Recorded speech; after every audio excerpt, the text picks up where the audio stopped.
In the heart of rural America, where golden wheat fields stretch as far as the eye can see, a story of resilience and determination unfolds. Today's video comes to us from a small farming community where the line between right and wrong would soon be tested. Comment where you're watching from today as we dive into this incredible tale of courage and community. Martha Kramer wasn't just any widow, she was the backbone of Cedar Valley's farming heritage. For 45 years, she and her late husband had worked these fertile acres, turning them into one of the most productive family farms in the region. But now, as she stood on her front porch watching the sunset paint the sky in brilliant oranges and purples, she couldn't shake the feeling that something was terribly wrong.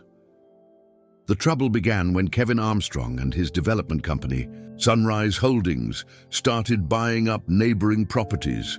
At first, it seemed like routine business, land changing hands as it had for generations. But there was something different about these transactions. They weren't about keeping the farming tradition alive. They were about transforming the entire valley into what Armstrong called the future of modern living. Word spread quickly through Cedar Valley about Armstrong's aggressive tactics. Robert Hernandez, who owned the farm adjacent to Martha's, had already succumbed to the pressure. "They gave me no choice," he would later tell anyone who would listen. "They said if I didn't sell, they'd make sure my irrigation access became complicated."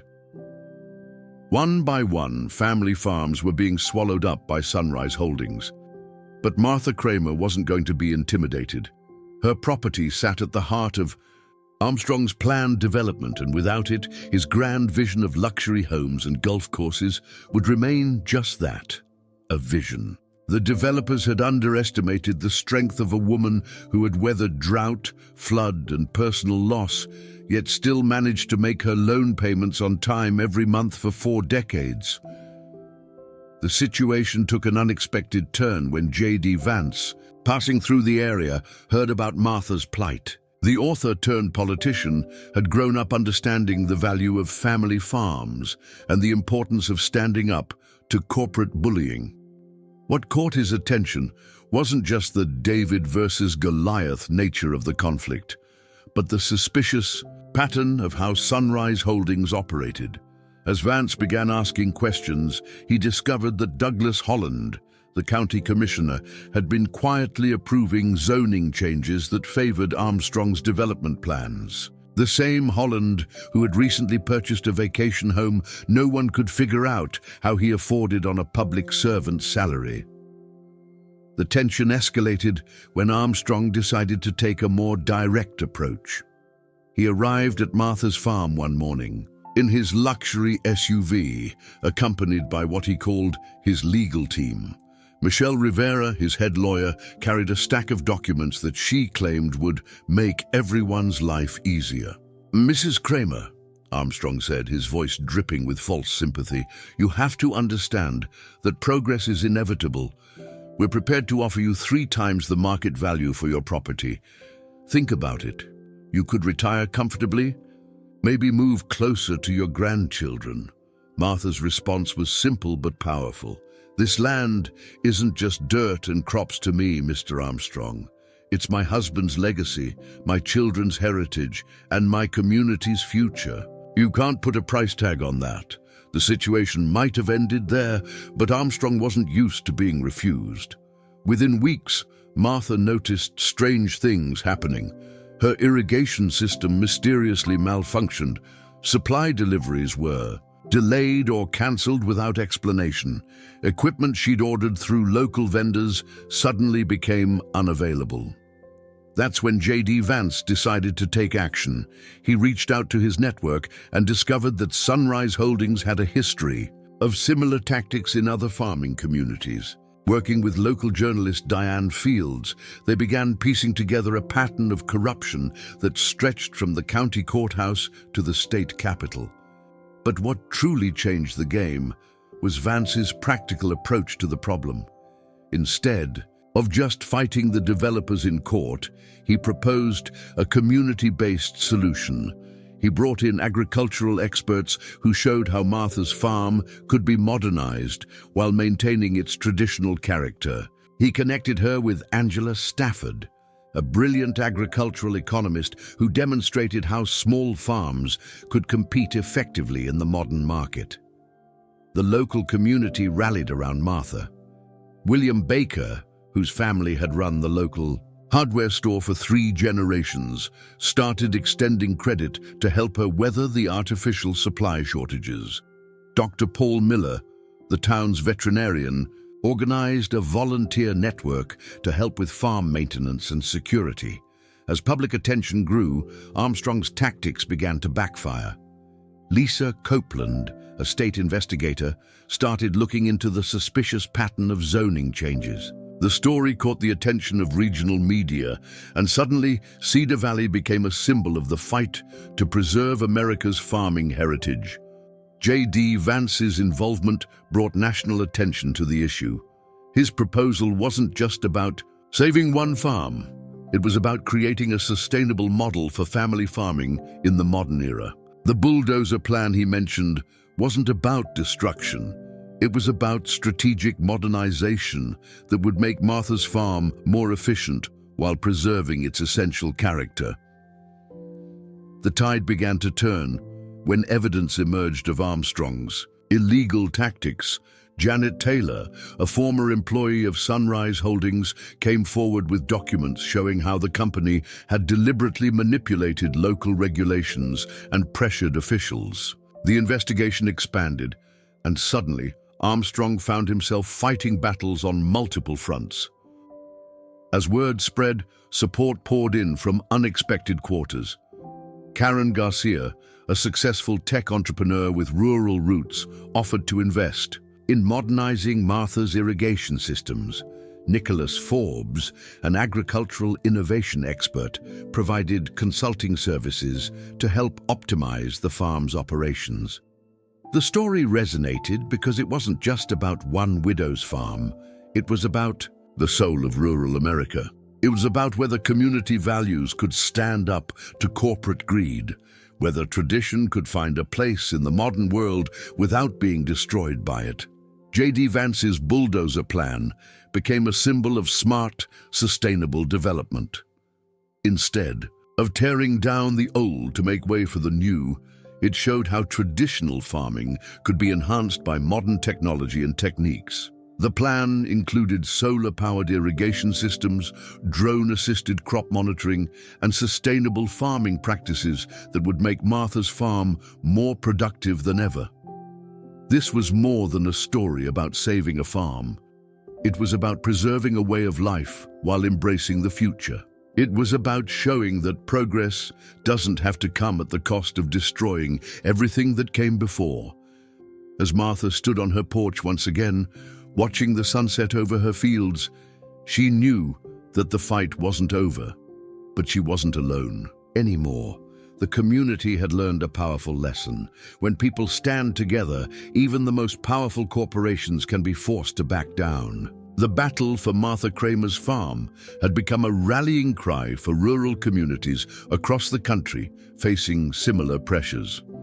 The story of Martha Kramer's farm took an unexpected turn when the true extent of Sunrise Holdings' operations came to light. As J.D. Vance's team dug deeper, they discovered that Armstrong's company had been systematically targeting vulnerable farming communities across 3 states. Lorene Dawson, a retired bank manager, came forward with troubling information about how Sunrise Holdings had manipulated local lending practices.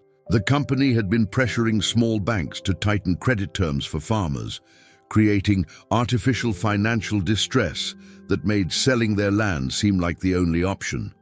Meanwhile, J.D. Vance's Bulldozer plan was starting to take shape in ways that surprised even its critics. The initiative wasn't just about preserving Martha's farm, it was evolving into a blueprint for rural revitalization. Curtis Vega, an agricultural technology specialist, helped design a system that would make the farm 60% more efficient while using 40% less water. But Armstrong wasn't going down without a fight. He enlisted Patrick Henderson, a notorious crisis management consultant, to launch a campaign portraying Martha and her supporters as anti-progress forces holding back economic development. Local media outlets suddenly began running stories about the urgent need for modernization in Cedar Valley. The situation escalated when Colton Harmon, Martha's longtime equipment supplier, was pressured to stop doing business with her. "They threatened to blacklist me with other clients," he admitted to Vance. "But seeing what they're doing to Martha, I can't stay quiet anymore." The community's response was swift and unexpected. When word got out about the pressure on local businesses, farmers from neighboring counties began showing up with spare parts and equipment. Michelle Brown, whose family ran a farm equipment repair service 2 counties over, offered to handle Martha's maintenance needs free of charge. J.D. Vance's approach to the situation demonstrated why he had become such an effective advocate for rural communities. Instead of just fighting Armstrong's negative campaign, he focused on showing how traditional farming could be both profitable and sustainable. He brought in Elaine Horn, an expert in agricultural cooperatives, to help develop a model where small farms could share resources and technology. The breakthrough came when Hannah Turner, a soil conservation specialist, discovered that Armstrong's development plans would have severely impacted the region's watershed.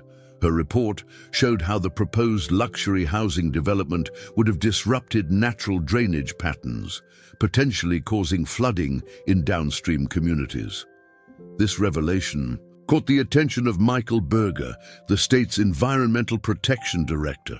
Suddenly, Sunrise Holdings found itself facing not just local opposition, but state-level scrutiny of its environmental impact assessments. As the investigation expanded, more details emerged about Armstrong's operation. Lisa Ritter, a former Planning Commission member, revealed how the company had systematically worked to change local zoning laws, often through questionable means. They would host these elaborate dinners, she explained, where they'd make promises about economic development while pressuring officials to bypass environmental reviews. The tide really began to turn when Cameron Nelson, a regional agricultural extension agent, completed his analysis of Martha's farm's potential. Using Vance's modernization plan as a framework, he demonstrated how the property could become a model for sustainable farming practices while increasing its productivity by 75%. But perhaps the most powerful moment came when Jim Smith, a local high school teacher, organized his students to document the farm's history. They collected stories from elderly residents about how the Kramer farm had helped feed the community during tough times, provided employment for generations of local youth, and served as a gathering place for community events. The students' project, which they titled More Than Land, went viral on social media. It caught the attention of Michael Rhodes, a documentary filmmaker who began capturing the ongoing struggle. His footage showed not just the fight to save one farm, but the larger battle for America's rural identity. J.D. Vance's Bulldozer plan continued to evolve. Working with Kayla Carpenter, an expert in precision agriculture, they developed a system that would allow Martha's farm to serve as both a working agricultural operation and a training center for sustainable farming practices. The plan included solar-powered irrigation systems, soil moisture sensors, and drone-based crop monitoring. But unlike Armstrong's vision of complete transformation, this modernization effort was designed to enhance rather than replace traditional farming methods. Michelle Brown, a local teacher turned farmers advocate, helped organize workshops where older farmers could learn to integrate new technologies into their operations. The sessions became unexpected community events where knowledge flowed both ways. Experienced farmers sharing generations of wisdom while young tech experts explained new tools and techniques. The situation reached a critical point when Kim, Webb, an investigative reporter, uncovered evidence that Armstrong's company had been falsifying environmental impact reports. The documents showed that Sunrise Holdings had deliberately understated the potential damage their development would cause to local groundwater supplies. This discovery brought Christopher Johnson, the State Attorney General's office, into the investigation. Suddenly, what had started as a local land dispute was becoming a major case of corporate fraud and environmental violations. As pressure mounted, cracks began to appear in Armstrong's organization. Julie Blankenship, a mid-level manager at Sunrise Holdings, became a whistleblower, providing documentation of the company's systematic efforts to manipulate local governments and pressure family farms. The community's support for Martha continued to grow. Ashley Maldonado, who ran the local farmers market, organized a weekly event on Martha's property, bringing in customers from surrounding counties. The market became a symbol of resistance, showing how traditional farming could adapt to modern consumer preferences while maintaining its essential character. J.D. Vance's involvement had transformed what could have been a simple David versus Goliath story into something more significant, a working model for rural preservation and development. His bulldozer plan wasn't about destroying the old or blindly embracing the new. It was about finding a sustainable path forward that respected both tradition and progress. Laura Brown, an agricultural policy expert, noted that the Kramer Farm case was becoming a template for other communities facing similar pressures. What's happening here isn't just about saving one farm, she observed. It's about creating a blueprint for how rural America can thrive in the modern economy without losing its soul. As the second phase of the struggle unfolded, it became clear that the battle for Martha's farm had evolved into something larger than anyone had anticipated. It wasn't just about land anymore. It was about the future of rural America itself. The question wasn't whether family farms could survive in the modern era, but how they could adapt and thrive while maintaining their essential character. The story had become a rallying point for communities across the country facing similar pressures. What had started as one widow's stand against corporate pressure had transformed into a movement for sustainable rural development. And at the center of it all stood Martha Kramer's farm, not as a relic of the past, but as a bridge to the future. The transformation of Martha Kramer's farm into a symbol of rural resistance caught the attention of Samantha Patrick, a renowned agricultural sustainability expert. Her arrival in Cedar Valley marked a turning point in the conflict as she brought scientific validation to J.D. Vance's modernization approach. William Mitchell, the regional director of agricultural development, was initially skeptical of Vance's bulldozer plan. But after reviewing Samantha's analysis, he became one of its strongest advocates. What we're seeing here isn't just preservation, he noted, it's evolution. The situation took an unexpected turn when Angela Carpenter, a former employee of Sunrise Holdings, reached out to Vance's team. Her revelations about the company's internal operations were shocking. Armstrong's development plans weren't just about luxury homes. They included a massive water rights acquisition scheme that would have given his company control over the region's agricultural water supply. Kelly Christian, a water rights attorney, confirmed the implications of Angela's disclosure. If their plan had succeeded, she explained, they would have effectively controlled farming operations across 3 counties.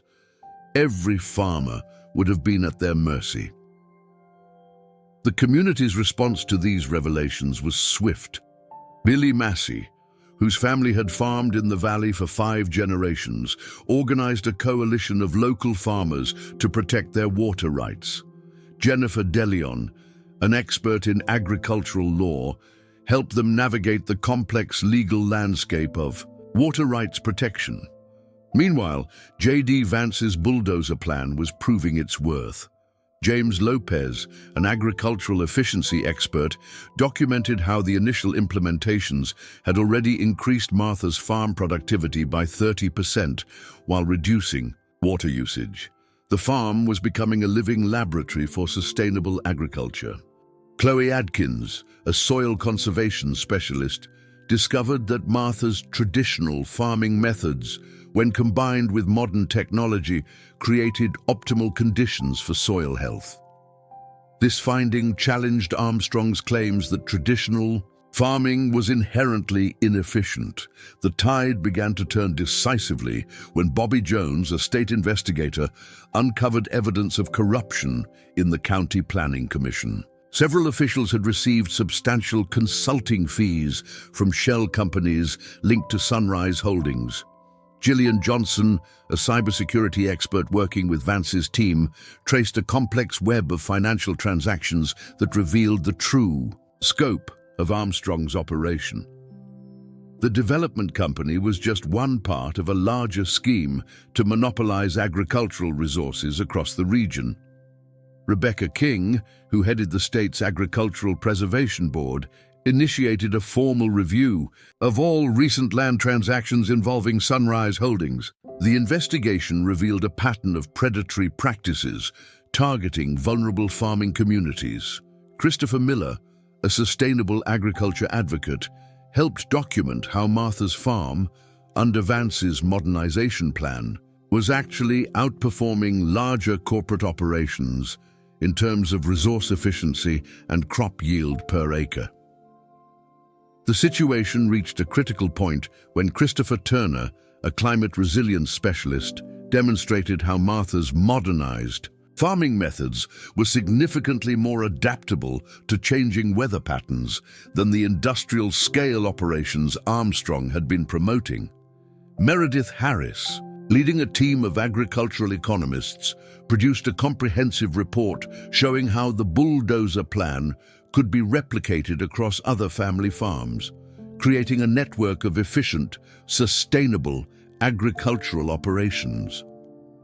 Nathaniel Burgess, an environmental impact assessor, confirmed that Martha's hybrid approach to farming, combining traditional methods with modern technology, had created one of the most environmentally sustainable agricultural operations in the state. James Barry, a rural development specialist, began documenting how the fight for Martha's farm had catalyzed a broader movement for sustainable agricultural preservation. Communities across the country were reaching out, seeking guidance on implementing similar modernization plans. The story took another dramatic turn when Mrs. Vanessa Ingram, a former board member of Sunrise Holdings, came forward with internal documents showing how the company had deliberately targeted regions with weak regulatory oversight. Sheila Fox, leading the state's Agricultural Policy Office, initiated a comprehensive review of development regulations in response to the revelations. Her findings led to the creation of new protections for family farms against predatory development practices. Christopher Patton, an agricultural technology innovator, helped implement a state-of-the-art monitoring system on Martha's farm that demonstrated how traditional farming wisdom could be enhanced rather than replaced by modern technology. Louis Knight, a community organizing specialist, helped coordinate a network of local farmers implementing elements of Vance's Bulldozer plan on their own properties. The movement was spreading, creating a united front against corporate land grabs. Victor Gamble, an agricultural education coordinator, began using Martha's farm as a training center for sustainable farming practices. Young farmers from across the country came to learn how to modernize their operations while maintaining traditional farming values.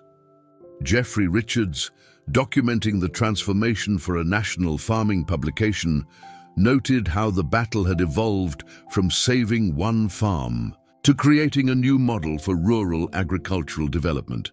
Randy Rivera, a rural economic development expert, demonstrated how the modernized farms were creating more stable, sustainable local economies than the luxury developments Armstrong had proposed.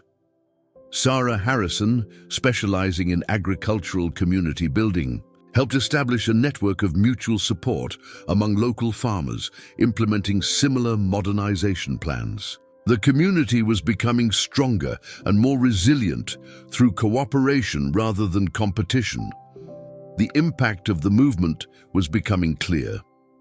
Rebecca Burke, analyzing economic data from the region, showed how modernized family farms were, creating more sustainable economic growth than corporate developments.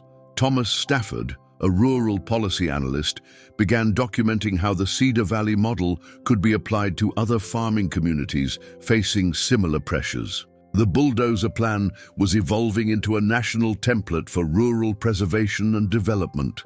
As the third phase of the struggle neared its conclusion, it was clear that Martha's stand against corporate development had catalyzed a transformation in how America viewed the future of family farming. The choice was no longer between tradition and progress, but rather how to harmonize them effectively. The final chapter of Martha Kramer's story began with Edward Miller, a federal agricultural policy advisor, arriving in Cedar Valley to study what had become known as the Vance solution. The implications of the Bulldozer plan had grown far beyond saving one widow's farm. Benjamin Potter, analyzing the economic impact data, confirmed that modernized family farms following Vance's model were generating more sustainable economic growth than any of Armstrong's proposed developments. The numbers told a story that even the most ardent development supporters couldn't ignore. Sarah Alvarez, heading the state's Rural Development Commission, initiated a program to help other farming communities implement similar modernization plans. The ripple effects of Martha's stand were transforming rural America's approach to progress. Kevin Nichols, a sustainable agriculture expert, documented how the hybrid farming methods developed on Martha's property had created a new standard for agricultural efficiency. The farm was producing more food with fewer resources while maintaining its traditional character. Guy Martinez, representing a coalition of family farmers, began working with Andrew Myers to create a network of modernized family farms. There, collaboration showed how individual farms could benefit from shared resources while maintaining their independence. The situation reached a turning point when George McMahon, a federal investigator, completed his review of Sunrise Holdings' operations. The findings were damning. Systematic corruption, environmental violations, and illegal pressure tactics had been standard practice for the company. Andrew Brown's documentary about the transformation of Martha's farm premiered at a national agricultural conference. The film showed how J.D. Vance's Bulldozer plan had evolved from a defensive strategy into a blueprint for rural revival. Austin Wood, studying the environmental impact of the modernized farming methods, found that the hybrid approach had significantly improved soil health and water conservation. The farm was becoming more productive while reducing its environmental footprint. Holly Johnson, leading a team of agricultural technologists, helped implement the final phase of the modernization plan, the integration of traditional farming wisdom with cutting-edge technology created a model that other communities eagerly sought to replicate. Jennifer Reese, documenting the social impact of the transformation, noted how the struggle had strengthened community bonds. The fight to save Martha's farm had created new networks of cooperation and support throughout the region. Daniel Brown's analysis of the economic data revealed something unexpected. The modernized family farms were creating more jobs and generating more stable local economic growth than corporate agricultural operations. Chelsea Whitaker, a rural community development specialist, helped establish a training program where other farming communities could learn from Cedar Valley's experience. The program became a catalyst for rural renewal across the country. Brandon Smith, working with William Ward to analyze the long-term implications, discovered that the modernized farms were more resilient to economic fluctuations than corporate operations. The diversified, sustainable approach provided better protection against market volatility. Dean Bailey's research into the social dynamics of the transformation revealed how the crisis had sparked a renaissance in rural innovation. Young people were returning to farming, armed with both traditional knowledge and modern expertise. Brianna, or Studying the Technological Aspects of the Transformation, documented how the hybrid approach had created new opportunities for agricultural innovation. The farm had become a testing ground for sustainable farming technologies. Madeline Castro, leading a team of agricultural economists, confirmed that the modernized family farms were outperforming corporate operations in terms of both productivity and sustainability. The success was changing how policymakers viewed rural development. Ryan Richardson, analyzing the broader implications, noted how the Cedar Valley model was influencing agricultural policy at the state and federal levels. The balance between tradition and progress had struck a chord with communities across the nation. Edward Ray, documenting the final phases of the transformation, observed how the battle had evolved from saving one farm to revolutionizing rural development. The Bulldozer plan had become a symbol of smart, sustainable progress. Angela Davis, studying the community aspects of the transformation, found that the modernized farms had strengthened local food security while creating new opportunities for young farmers. The movement was ensuring the future of family farming. Juan Harris, working with Taylor Price to assess the long-term viability of the model, confirmed that the hybrid approach was more sustainable both economically and environmentally than conventional development. The conclusion of Martha's story marked not an ending, but a beginning. Her stand against corporate development, supported by J.D. Vance's innovative approach, had created a new paradigm for rural development. The Bulldozer plan, initially conceived as a defensive strategy, had evolved into a blueprint for rural America's future. As Martha stood on her porch one final time for the documentary cameras, she reflected on the transformation. Her farm, which Armstrong had dismissed as obsolete, had become a symbol of how tradition and progress could work together. The fields that her husband had worked now showcased how family farms could thrive in the modern era without sacrificing their essential character. The legacy of the Cedar Valley struggle extended far beyond one widow's victory over corporate developers. It demonstrated that with the right approach, rural communities could embrace modernization while preserving their values and identity. The Bulldozer plan had shown that progress didn't have to come at the cost of tradition. As the sun set on Martha's modernized farm, the message was clear. The future of rural America wouldn't be determined by corporate developers or outside interests, but by communities working together to create sustainable, innovative solutions that honored their past while building their future.